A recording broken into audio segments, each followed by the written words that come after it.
Dystopika is a cyberpunk chill city builder. I don't really know what that means. Oh dear God, it's loud. Now, the one thing that every game has in common is the fact that each and every single one will blow out all of our eardrums collectively. Okay, chat? When your eardrums die, mine do too. I'm the one who sits here hearing it at full volume, actually. You're lucky that you have a limiter, chat. This game, when I saw it, seemed pretty interesting. It's more of a toy game, and there's actually quite a few of these coming out soon that I've been following. I found this because somebody else recommended this from another demo of another one that I found that I was initially interested in, and said you might like this if you enjoy, this style of game. And it's hard to explain what the game is, so I'll just do it for you. It's this. You get to build your own cyberpunk city.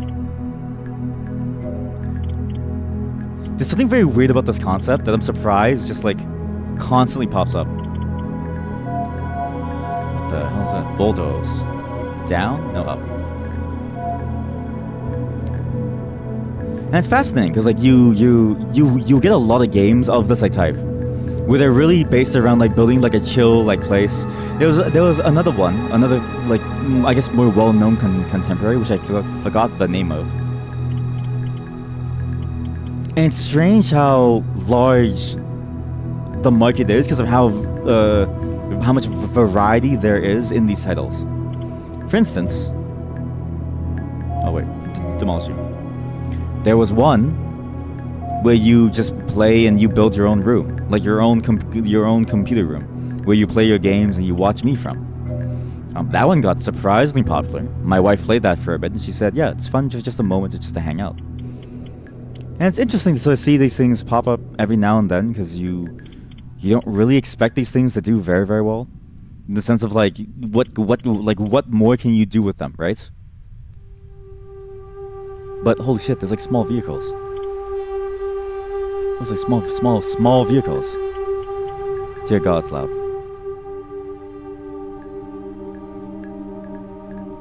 But I saw this and I was like, this one looks very interesting, and I kind of wonder how far it can go.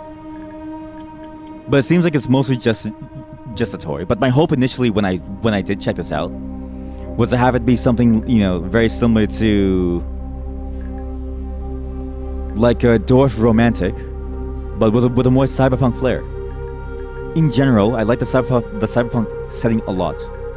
I think it's surprising how popular it got, but also how underutilized it's been in many different ways. Blade Runner, I feel is a very visually, orally, not as in the sexual way, but the musical way.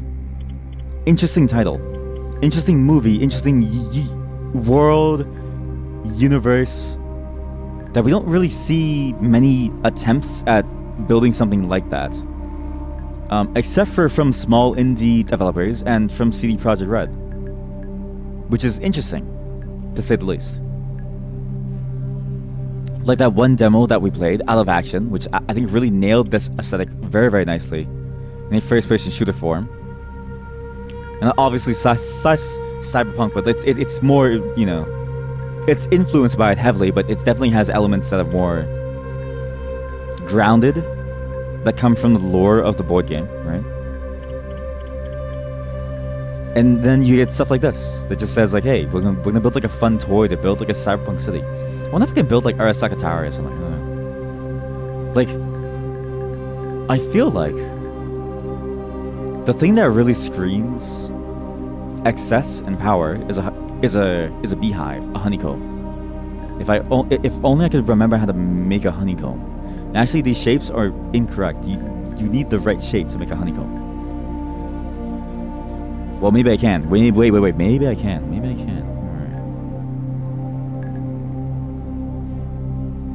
And it's fascinating to see the different levels of complexity that these games have. As I mentioned before, Dwarf Romantic is a much more complex style of this game. And we're going to be playing one that's also very complex, but also very focused on more of a micro detail perspective, right? I mean, it's not micro, it's just, Chad, you don't need a two-story building. All you need is like a two-floor building, chat. Like that's all you need, right? You don't need a two-story building. Hell, even like one floor. That's more than enough, chat. That's more than enough, right? I mean, if somebody's asking you for like a 20-story building, like they're just a condo queen. They're just a condo queen. Oh god.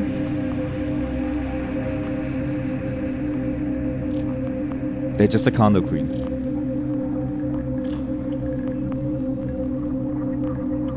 There's nothing wrong with wanting like a 20-story penthouse condo, but like you don't need it, right? That's the key. You don't need it. But it's fascinating to sort of see, you know, people trying to take this concept more and more and more into like doing it more and more and more. Because it's a concept that you just wouldn't really think would be fun for a long time. But then you get captures like this. You get nice little images like this. Hey, Sinpy, long time no see. Is it just you? Is the stream a black screen? It shouldn't be a black screen. It should be showing up. So maybe, I don't know. Not sure why you see that. But like, look at this. There's something really nice about this image. You know what I mean? It's very, very fascinating. And you know, even these small details at the bottom, like you see like these different roads and like stuff. I almost kind of wonder if this is how they felt making the cyberpunk world, right? Within the game itself. Because Cyberpunk 2077, that game, you know, it's hard not to talk about it because it's basically like, you know, is probably the largest one of this type of game. It feels so visually appealing, and it's so well known for many different reasons. Some good, some like bad. That you can't help but talk about it. But I wonder if this is how they felt when they were crafting NC, right? Night City. Which is not in North Carolina, as I've been told multiple times.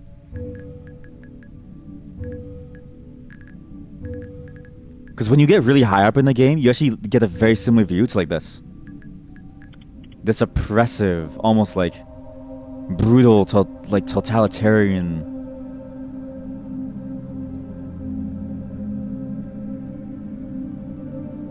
Just. It feels so alive and yet so empty. So full of stuff. Like, just look at this.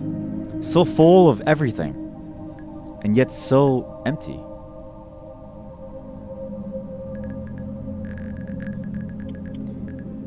And I enjoy going through these because it's always fascinating to see, like, okay, like, you know,